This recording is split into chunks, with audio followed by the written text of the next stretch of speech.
Sergio Ramírez es escritor nicaragüense, uno de los más admirados de toda América Latina. Él, de hecho, tuvo durante un tiempo una participación en el gobierno revolucionario de Nicaragua, el gobierno sandinista. Después se retiró y continuó con su vida literaria, gran ganancia para la vida literaria de Centroamérica y de todo el continente, el subcontinente latinoamericano. Pero su último libro es realmente muy curioso. Quizás usted ha oído hablar de Félix Rubén García Sarmiento, nada que ver con este reportero, no. Lo conoce usted quizás mejor como Rubén Darío, gran poeta, modernista, uno de los grandes, de las grandes cumbres de la poesía y de la literatura latinoamericana. Pues bien, resulta que Sergio Ramírez nos invita a la mesa con Rubén Darío. Sergio Ramírez, siempre es un gusto conversar con usted. Encantado. Gracias por estar con nosotros. ¿Por qué sentarnos a la mesa con Rubén Darío? Bueno, este año es el centenario de la muerte de Rubén Darío. El año próximo se conmemoran los 150 años de su nacimiento y se ha explorado la figura de Rubén Darío desde todos los ángulos, los críticos, los poetas, se han hecho muchas ediciones. Es el gran escritor nicaragüense de todos los tiempos sí, y sigue siendo un referente en América Latina. Y por eso a mí me pareció interesante explorar un ángulo distinto, que es el de Rubén Darío, ser humano, que dice en su epístola Madame Lugones: qué buen comedor guardo bajo mi manto, qué buen bebedor guardo bajo mi capa. Su amor por la gastronomía, por la cocina de distintos países, las referencias constantes que él hace a la cocina española, francesa, latinoamericana, alemana, húngara. En sus crónicas olvidamos generalmente que Rubén Darío, aparte de un gran poeta, fue un inmenso cronista periodístico. Escribió casi 1000 crónicas a lo largo de su vida que ni siquiera han sido recopiladas. Y empezó muy joven. Recuerdo de su libro, don Sergio, cuando habla de que era un joven periodista ya en Chile, y a pesar de que vivía pues en una situación muy complicada económicamente, le gustaba de todas formas la comida, ¿no? Sí, y tenía amigos que lo invitaban a las buenas mesas. Se hizo muy amigo del hijo del presidente Balmaceda. Él se sentaba a la mesa en el Palacio de la Moneda con el presidente Balmaceda, gracias a esta amistad literaria con su hijo, pero al mismo tiempo su oficio era el de cronista de policiales.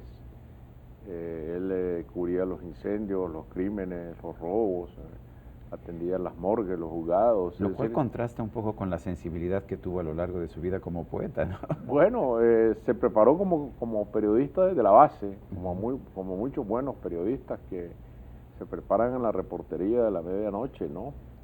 Y luego pasó a ser este cronista literario exquisito, igual que lo fue Gutiérrez Nájera o que lo fue José Martí, que eran periodistas que tenían seguidores, periodistas sí que tenían seguidores, porque el lector esperaba sus columnas, la firma valía mucho entonces, y eran crónicas de una página entera en ese tiempo, los grandes periódicos estándar, ¿no? Pero además yo, cuando empiezo a leer a la mesa con Rubén Darío, me encuentro un gusto en las descripciones de los alimentos. Bueno, usted no solamente nos presenta lo que él decía, sino que se mete en los platillos, el tipo de animales o de productos que se utilizaban para la mesa. A usted también le gusta comer. Me gusta mucho, pero considero además de que la comida es parte de la cultura. Dime qué comes y te diré quién eres. Esa es una buena máxima. Y cuando Rubén Darío llega a Francia a comienzos del siglo XX, se encuentra con que la comida ha sido elevada a una de las bellas artes. Hay una musa, la 10ª musa para la gastronomía, que es Gasteres.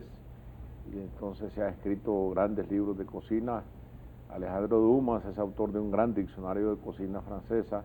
Entonces la cocina no es extraña a la literatura, no es extraña a la cultura. El gusto por el buen comer se considera como un arte, y es por esta corriente por la que yo quiero enseñar a Rubén Darío del modernismo que nos enseña también el gusto por la buena comida. Y a él le tocó el tiempo allá en Francia de los paraísos prohibidos, de Baudelaire, del opio, y sin embargo, para él su gran placer siguió siendo el de la mesa. La mesa cuando podía, porque sí, no hay que olvidarse que era un poeta pobre, ¿no? Sí. Y iba cuando lo invitaban. Bueno, le tocó comer en la Tour d'Argent con su pato numerado. Claro, ahí está, la historia del pato numerado es muy ejemplar porque todos estos poetas, periodistas, pintores que llegan a juntarse un día para ir a comer a la Tour d'Argent seguramente deben haber pasado ahorrando, deben haber ajustado, como decimos en América Latina, para darse ese placer, ese banquete que en un restaurante evidentemente muy caro para sus propios bolsillos, ¿no? ¿Qué le llamó a usted la atención de esto? Usted me dice que le gusta comer, me dice que es un aspecto que no ha sido recuperado de la parte de Rubén Darío. ¿Eso es todo? ¿Había algo más en este intento por ofrecernos a la mesa con Rubén Darío? El ser humano, ¿no? Es decir, generalmente nosotros miramos con desdén la cocina, ¿no? Es decir, comemos y nos vamos. Es cierto.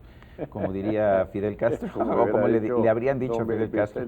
Vicente Fox a Fidel Castro. Fidel Castro, ¿no? Comemos y nos vamos y nos olvidamos de que la cocina es un verdadero laboratorio, como ha demostrado Ferran Adrià, este gran gastrónomo, cocinero del catalán, siglo XXI. Es un laboratorio donde se experimentan con los sabores, con los olores, y que la cocina tiene de ciencia, tiene de arte, y que para llegar al gusto ha pasado por muchos procesos. Me parece que eso es digno de exploración. ¿Conoció usted a Fidel Castro? Sí, claro. Sí, conocí en los años 80 cuando me tocó estar en el gobierno de Nicaragua, nos encontramos varias veces, sí. ¿Su opinión? Bueno, él lo conocí como un conversador muy intenso, monologaba. Fidel Castro me parece que utilizaba al interlocutor como un pretexto para sus propios monólogos, y él hablaba mucho en voz alta. Sus discursos eran de 4 horas para arriba. Sí, pero también las conversaciones eran muy largas, y era un personaje atrayente, era un personaje de un enorme carisma, distinto de que lo consideremos cuánto tiempo pasó en el poder y que democracia o no democracia, su figura era una figura verdaderamente atractiva, ¿no? ¿Y su país en la actualidad, Nicaragua, mucha gente que se siente entristecida, que piensa que se perdieron los sueños, se perdieron los propósitos de la revolución? Bueno, la revolución en Nicaragua es un asunto del pasado, solo vive en la retórica de quienes manejan el poder en el país ahora. La revolución no significa nada, hay un gobierno familiar, dinástico, que quiere perpetrarse en el poder. Esa película ya la vimos antes, nunca ha resultado en nada bueno para la historia del país, este tipo de regímenes. Y bueno, yo solo espero que un día la democracia vuelva a Nicaragua. Tenemos derecho a ella y tenemos que luchar por ella, nadie nos la va a regalar. Don Sergio, cuando yo leía A la mesa con Rubén Darío, me preguntaba, ¿le gustará cocinar a don Sergio? Porque le gusta mucho a usted la descripción minuciosa de cada plato. Bueno, ahí está un recetario aquí. ¿Cómo lo educan a uno, no? Porque yo recuerdo que de niño a mí me expulsaban de las cocinas. Bueno, usted empieza con una anécdota de Oscar Wilde diciendo que cuando le preguntan en el juicio que tuvo por difamación contra el padre de Lord Quisenberry, le preguntan que si él cocinaba o que si no sé quién cocinaba. Un vecino. Y él dice que sí, que no encuentra nada de malo de eso, pero se suponía que quien cocinaba pues no era un hombre, ¿verdad? Era esta cultura patriarcal de que los niños no tenían nada que hacer en las cocinas, no podían jugar con muñecas. Y la tortilla se dio vuelta años después porque la cocina era el reino de las mujeres y después se volvió el reino de los hombres. Hoy los grandes chefs del mundo son generalmente hombres y son muy prestigiados. Antes los que cocinaban eran vistos de manera sospechosa en cuanto a sus tendencias sexuales, ¿no? Me está usted respondiendo que no cocina. No, entonces a eso iba, ¿no? Cocino cuando la necesidad lo manda. Cuando me ha tocado vivir fuera con mi familia en Berlín o en Nueva York o en Washington, y entonces mi mujer tiene otras cosas que hacer porque la vida cambia de naturaleza, entonces yo cocino, me la ingenio para preparar los elementales platillos que sé preparar. Pero no es que me dé miedo encender el fuego. ¿Y qué tan buen comensal es usted? ¿Qué tanto le gusta a usted comer? Me gusta mucho la variedad de la cocina, experimentar, conocer nuevas formas de comer. En México nunca se termina de aprender a comer, porque aquí no hay una cocina, sino muchas cocinas. Cada región tiene su propia cocina. Es igual que en China. En China las regiones, la cocina va cambiando según las regiones. Esa es una verdadera cocina, la que tiene esta inmensa variedad geográfica, y uno siempre está siendo sorprendido por la novedad. De hecho, cuando estaba yo leyendo el libro también me encontré algunas recetas nicaragüenses que yo no conocía. ¿Qué tan significativa es la cocina nicaragüense? ¿Qué tan diferente Bueno, es? yo diría que la cocina nicaragüense es un tanto más elemental, bastante más elemental que la mexicana. Es un país más pequeño, pero... Mucha carne, ¿no? Pero tiene muchos parecidos, sí. La carne vacuna, porque Nicaragua fue siempre desde el siglo... Desde la colonia. Me enteré que había más cabezas de ganado que gente, habitantes. Sí, sigue siendo así. Sigue siendo un país muy ganadero Nicaragua, y el bosque se sacrifica criminalmente en favor de la ganadería. Sigue siendo una tendencia, pero es una cocina más en base a la carne, con mucha influencia africana, indígena, española, europea,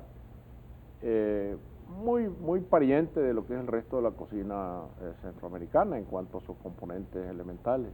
¿Cuándo leyó usted por primera vez a Rubén Darío? De niño, porque en la escuela había que aprender a declamar a Rubén Darío, Margarita está linda la mar, etcétera. Participé en concursos de declamación con poesías de Rubén Darío. Y Margarita está linda la mar es también una obra, Es una novela el nombre suya. de mi novela que recibió el premio Alfaguara en 1998. O sea que a Rubén Darío lo ha traído marcado desde muy Uno niño. en Nicaragua trae marcado a Rubén Darío desde siempre. Yo no sé si pasa con otros poetas en América Latina. Yo siento que aquí Suave Patria es una especie como de himno. Sí, es cierto. Alterno, ¿no? Y que todo lo he oído recitar a muchos amigos. Pero es un poema, no es un poeta, ¿no? En Nicaragua a Rubén Darío lo conocemos desde muy distintas composiciones suyas, sonetos, décimas, y aún se le inventan poesías que nunca escribió. ¿En serio? Sí, en las cantinas es muy popular Rubén Darío, ¿no? Si usted quisiera recomendarle a alguien que no conoce a Rubén Darío este libro, ¿qué le diría? ¿Por qué vale la pena leer A la mesa con Rubén Darío? Porque es una exploración, a mí me parece muy atractiva, de lo que es la cocina en relación con el modernismo, con la poesía, con los gustos de un hombre que sufrió mucho por ganarse el pan diario y que sin embargo no sacrificaba nada a la buena mesa, que me parece que es una buena manera de comportarse en la vida. Oiga, ¿y usted no subió de peso mientras estaba escribiendo esta obra? Yo creo que más bien bajé. ¿Ah, sí? ¿Por qué?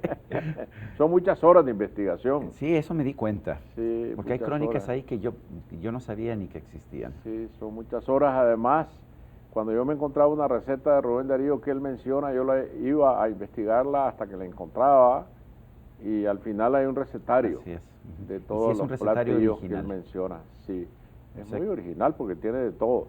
Cuando él le hace mala cara a la carne de perro, a la carne de caballo, pues yo pongo recetas de perro y recetas de caballo, ¿no?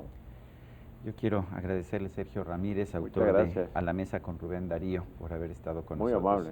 Muchas gracias. Y a usted, amigo televidente, que hace posible este programa, pues ¿qué le puedo decir? No sé si recomendarle la lectura o recomendarle el recetario para conocer a Rubén Darío a través de lo que él comía. Esto es todo por hoy, pero nos vemos la próxima.